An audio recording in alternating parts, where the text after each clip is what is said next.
New Zealand Pakistan మధ్య జరిగిన one day మ్యాచ్లో రచిన్ రవీంద్ర గాయపడ్డాడు. ఫీల్డింగ్ చేస్తున్నప్పుడు బంతి నేరుగా వచ్చి నుదుటి మీద పడింది. క్యాచ్ అందుకునేందుకు రచిన్ రవీంద్ర ప్రయత్నించగా గాయమైంది. బంతి గమనాన్ని సరిగా అంచనా వేయకపోవడానికి ఫ్లడ్ లైట్ల వెలుతురే కారణమని ప్రచారం జరుగుతోంది. న్యూజిలాండ్ పాకిస్తాన్ మ్యాచ్ గడాఫీ స్టేడియంలో జరిగింది. 19న మొదలయ్యే ఛాంపియన్స్ ట్రోఫీ కోసం గడాఫీ స్టేడియాన్ని ఆధునీకరించారు. 2 రోజుల క్రితమే అంతర్జాతీయ మ్యాచ్ల కోసం ఈ స్టేడియాన్ని ప్రారంభించారు. రచిన్ రవీంద్రకు గాయమవడంతో ఐసీసీ, పీసీబీపై విమర్శల వర్షం కురుస్తోంది.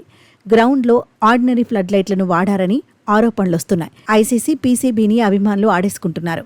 ఛాంపియన్స్ ట్రోఫీలో ఒక యువ ప్లేయర్ అవకాశాన్ని కోల్పోయే ప్రమాదం వచ్చిందని పోస్టులు పెడుతున్నారు.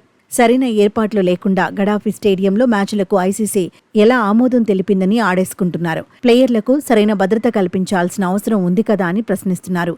అసలు పాక్ గ్రౌండ్లలో మ్యాచ్లు ఆడేందుకు ఎందుకు అనుమతిస్తున్నారని కూడా కొందరు ఆగ్రహం వ్యక్తం చేస్తున్నారు. ఛాంపియన్స్ ట్రోఫీకి ఆతిథ్యం ఇస్తున్న వేదికల్లో ఏర్పాట్లపై ఐసీసీ ఖచ్చితంగా ఫోకస్ చేయాలంటున్నారు.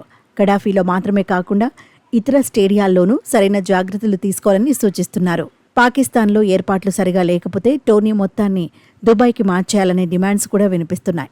లైటింగ్ సరిగా లేకపోవటం వల్లే రచిన్కు గాయమైందని ఫ్యాన్స్, బౌన్సర్లు సంధిస్తున్నారు. త్వరగా స్టేడియాలను సిద్ధం చేయాలనే లక్ష్యంతో నాసిరకపు పనులు చేశారని ఆరోపణలు గుప్పిస్తున్నారు. రచిన్ రవీంద్ర త్వరగా కోలుకోవాలని ఆకాంక్షిస్తున్నారు. నిజానికి మరో 10 రోజుల్లో టోర్నీ ప్రారంభం కాబోతోంది.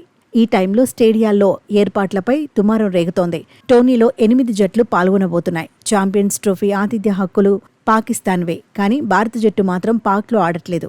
టీమిండియా మ్యాచ్లన్నీ దుబాయ్లోనే జరగనున్నాయి. పాక్లో టీమిండియా ఆడేందుకు బీసీసీఐ నో చెప్పింది.